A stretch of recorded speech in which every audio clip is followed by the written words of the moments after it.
নাও জান, আরেকটু নাও। এ বাবা, না না, আমি আর পারতেছি না। পারতেছে না মানে পারতেই হবে। তখন তো ঠিক বলতেছিলে যে পারবে, এখন তাহলে পারতেছো না কেন? প্রথমে তো মনে হয়েছিল নিতে পারবো, কিন্তু এখন তো পারতেছি না। প্লিজ, আমাকে জোর করো না, তাহলে কিন্তু অনেক কষ্ট হবে আমার। সত্যি তো? পরে আবার বলবে না যে তোমার আবারও লাগবে, তাহলে কিন্তু আমি আর তখন দিব না। প্লিজ জান, এমন করে বলো না। তখন যদি ইচ্ছা হয় তাহলে তো চাইবো। তুমি এমন করে বলতেছো কেন? তুমি কি আমার উপর রাগ করেছো আমি নিচ্ছি না দেখে? রাগ করবো কেন? তুমি আমার 10টা না 5টা না একটা মাত্র বউ। তোমার উপর রাগ করে থাকতে পারি বলো কলিজা? সত্যি তো? হ্যাঁ জান, অবশ্যই সত্যি। কেন তোমার আমার কথা বিশ্বাস হয় না? হয়, কিন্তু তুমি যদি আবার আমার উপর রাগ করে এরকম কথা বলো। প্লিজ তুমি রাগ করো না সোনা। দেখো, এখন পারতেছি না তো, পরে নিব আবার, কেমন? আচ্ছা ঠিক আছে, তাহলে তুমি থাকো, আমি একটু ফ্রেশ হয়ে আসি। তুমি খেলে না? ওদের এরকম কথা আপনাদের অবাক লাগছে তাই তো? আর ঈশান আদ্রিতাকে কি নেওয়ার কথা বলছিল, তাই তো? আপনারা সবসময় উল্টাপাল্টা মাইন্ডে নেন কেন রে ভাই? তো আদ্রিতা আর ঈশান স্বামী স্ত্রী, সেটা তো আপনারা বুঝে গেছেন ওদের কথাতে। দুজন দুজনকে প্রচণ্ড পরিমাণে ভালোবাসে। হঠাৎ দেখা একদিন ওদের, তারপর আস্তে আস্তে কথা, ফ্রেন্ডশিপ, একটা সময় রিলেশন। তারপর দুজন বাসায় জানায় ওরা দুজন দুজনকে বিয়ে করবে। ভালোবাসে, থাকতে পারবে একসাথে সারা জীবন। আর দুজন দুজনের পাশে থাকতে চায়। তারপর দুই পরিবার একসাথে কথা বলেছিল, তাতেই খুব সহজে ওরা এক হতে পারে। প্রথমে ঈশানের আব্বু আম্মু অনেক বলেছিল যে ওরা হ্যাপি থাকতে পারবে কিনা, কিন্তু ঈশান জোর দিয়ে বলেছিল যে কখনো ওদের মাঝে কোনো ঝামেলাই হবে না। কারণ রিলেশনের আগে থেকে এ অবধি ওদের মাঝে কখনো কথা কাটাকাটি তো হয়ইনি, আর কখনো কেউ কারো উপর রাগ করেনি। আদ্রিতা যদি একটু রাগারাগি করে কথা বলে, তাহলে ঈশান কেমন যেন নরম হয়ে যায়। আর ঈশান রাগারাগি করে কথা বললে আদ্রিতা নরম হয়ে যায়।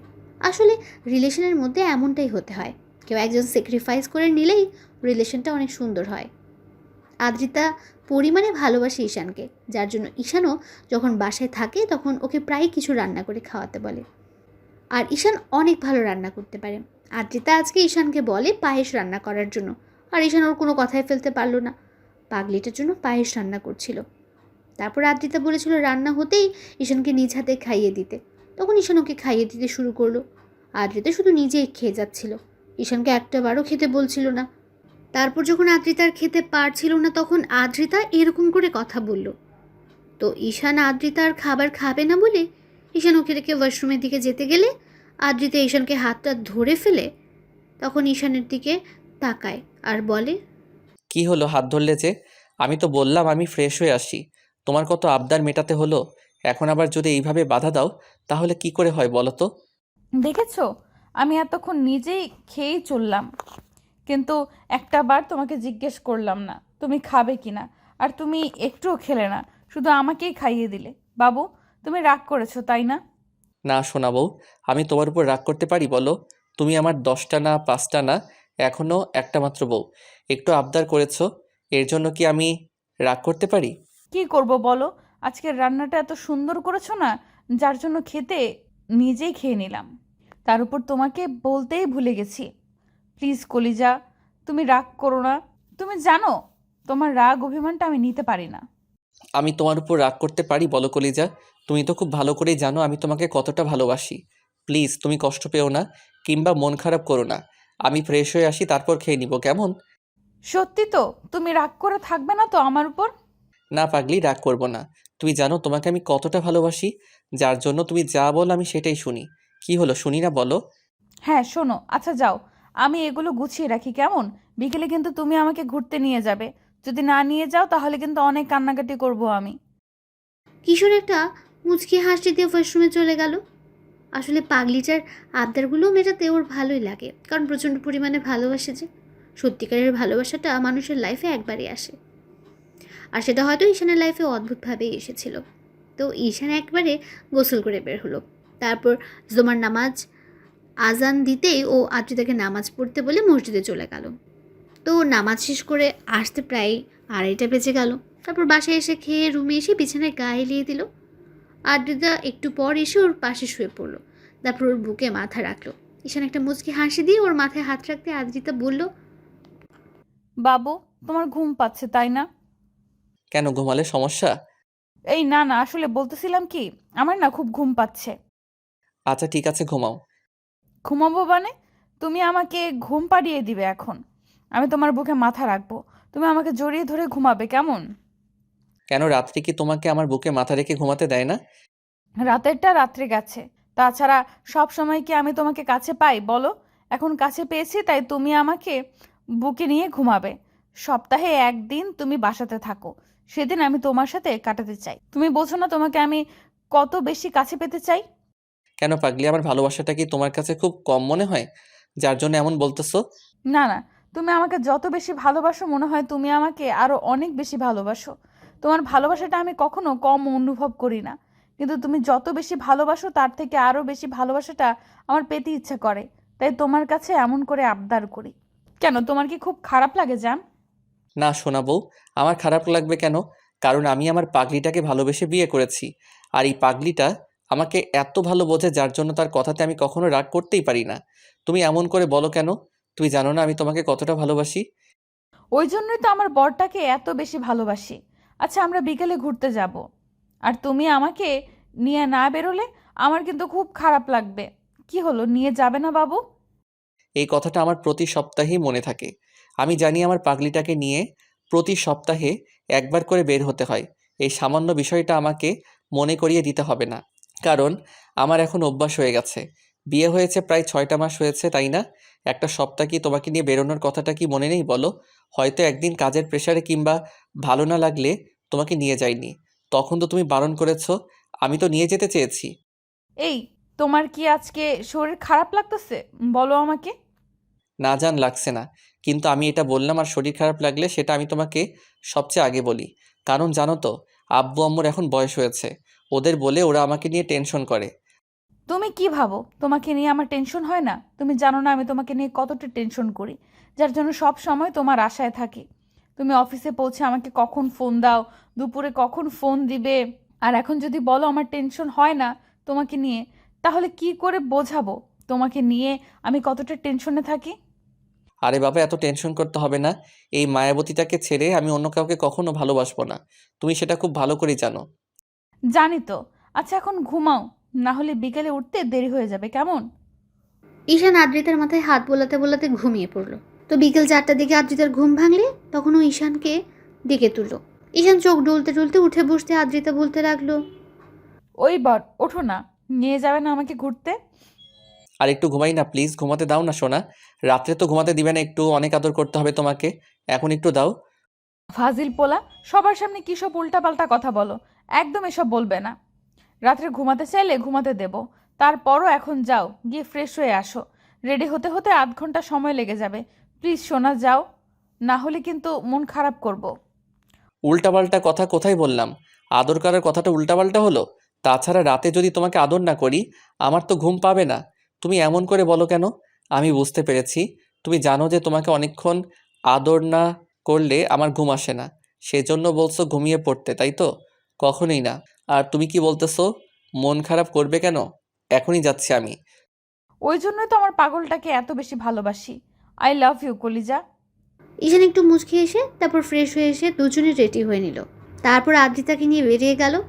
সারাটা বিকাল ওরা ঘুরলো, তারপর সেইখানটায় গিয়ে বসলো যেখানটায় ওরা রিলেশনের প্রথমে গিয়ে প্রত্যেক দিন সময় পার করতো। ঈশান গিয়ে নদীর পাড়ে বসতেই আদ্রিতা ওর পাশে বসে পড়লো। তারপর ওর একটা হাত জড়িয়ে ধরে ওর কাঁধে মাথা রাখলো। ঈশান একবার ওর মুখের দিকে তাকাতে আদ্রিতা একটু মুচকি হাসলো আর ঈশান বলল, তুমি সবসময় এরকম আমার কাছে আবদার করতে থাকো, আমার ভালোবাসাটা পেতে ইচ্ছে করে, এটা কি তোমার সবসময় ভালো লাগে? কেন ভালো লাগবে না? তোমার কি মনে হয় এই ভালো লাগাটা, ভালোবাসাটা একটা সময় শেষ হয়ে যাবে? কখনো না।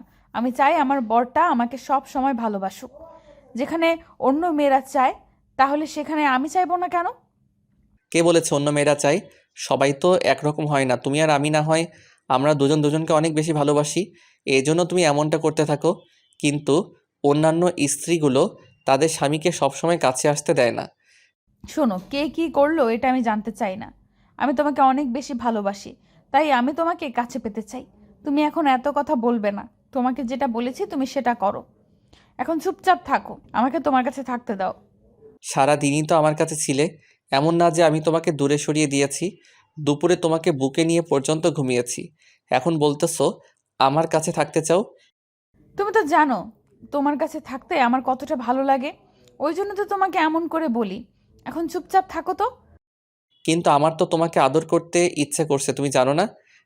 ফাজিল, এটা পাবলিক প্লেস, এখানে একদম উল্টাপাল্টা কাজ করবে না, তাহলে কিন্তু আমি এখন সত্যি এখান থেকে রাগ করে চলে যাব। না পাগলি, তুমি কোথাও যেও না। আমি খুব ভালো করে জানি তুমি আমার উপর রাগ করতে পারো না। আচ্ছা ঠিক আছে, এখন দুষ্টুমিগুলো করবো না। সন্ধ্যার দিকে দুজনে বাসায় ফিরে আসলো। ঈশান গাড়ি ড্রাইভ করার সময় আদ্রিতা ওর একটা হাত জড়িয়ে ধরে ওর কাঁধে মাথা রেখে চুপ করে ছিল। তারপর ঈশান বাসায় আসার পর যখন গাড়িটা থামলো তখন আদ্রিতা নামছিল না। ঈশান ওর মুখের দিকে তাকাতে বুঝতে পারলো আদ্রিতা আবার ঘুমিয়ে গেছে। তখন ও বউটার মুখের দিকে তাকিয়ে একটা মুচকি হাসি দিয়ে আলতো করে ওর মুখের পাশে হাত রেখে বলতে লাগলো, পাগলি একটা, কখন কিভাবে ঘুমিয়ে পড়ে নিজেও জানে না, শুধু হাতটা ধরেছে তাতেই ঘুমিয়ে পড়লো। এখন কি করি ওকে? এভাবে কতক্ষণ রাখবো? ঈশান আদ্রিতাকে ছাড়িয়ে নিতে গেলে তখন ও ঈশানকে আরও শক্ত করে জড়িয়ে ধরলো। ঈশান আবারও একটু হাসলো। ও পাগলি বউটার কাণ্ড দেখছে। ঈশান যবে থেকে ওকে বিয়ে করে নিয়েছে তবে থেকে একটাবারও ওর বুকে ছাড়া ঘুমায়নি। একটা সম্পর্কে এতটা মধুর হতে পারে সেটা ঈশানের জানা ছিল না। কারণ আদ্রিতা কখনো মুখে বললে ওর উপর রাগ অভিমান করে কখনো বাপের বাড়ি চলে যায়নি, কিংবা ওর বুকে ছাড়া ঘুমায়নি। যত বেশি রাগ অভিমান করুক, যে কেউ ওদের সম্পর্কে একজন নরম হয়ে যায় আর তাদের সম্পর্কটা এতটাই সুন্দর হয়। আদ্রিতা যতই রাগ দেখাক, রাতে যখন ঘুমায় তখন এসে ওর বুকেই মাথা রাখে। ঈশান জানি ওর পাগলিটা ওকে ছাড়া থাকতে পারবে না। কখনো ওদের রিলেশনে কোনো দুর্বলতা দেখা যায়নি। তো আদ্রিতা এভাবে ঘুমিয়ে আছে দেখে ঈশান বেশ কিছুক্ষণ ওর মুখের দিকে তাকিয়ে রইল। অনেকটা সময় পার হয়ে গেছে, তারপর আদ্রিতার ঘুম ভাঙছিল না দেখে ঈশান ওকে কোলে উঠে নিল। সাথে সাথে আদ্রিতা ওর গলাটা কেমন শক্ত করে জড়িয়ে ধরলো আর ওর বুকে মাথা রাখলো। ঈশান ওকে নিয়ে দরজার সামনে এসে কলিং বেল দিতে আম্মু গিয়ে দরজাটা খুলে দিল। তখন ঈশান পাগলিটাকে নিয়ে রুমে গিয়ে শুয়ে পড়লো। তারপর যখনই উঠে আসতে যাবে আদ্রিতা ওকে শক্ত করে জড়িয়ে ধরলো। ঈশান ওর বুকের উপর পড়ে গেল। আদ্রিতা বাচ্চাদের মতো ওকে ঘুমের ঘোরে জড়িয়ে ধরলো। ঈশান চেয়েও ওকে ছাড়িয়ে নিতে পারলো না। একটা সময় ঈশান ওকে জড়িয়ে ধরে রইল। অনেকক্ষণ যাবত দুজনে এভাবে শুয়ে রইল, কিন্তু ঈশানের ঘুমই আসছে না। তো 2 ঘন্টা পর আদ্রিতার ঘুম ভাঙলেও বুঝতে পারলো ও ঈশানকে বুকের সাথে জড়িয়ে ধরে রেখেছে।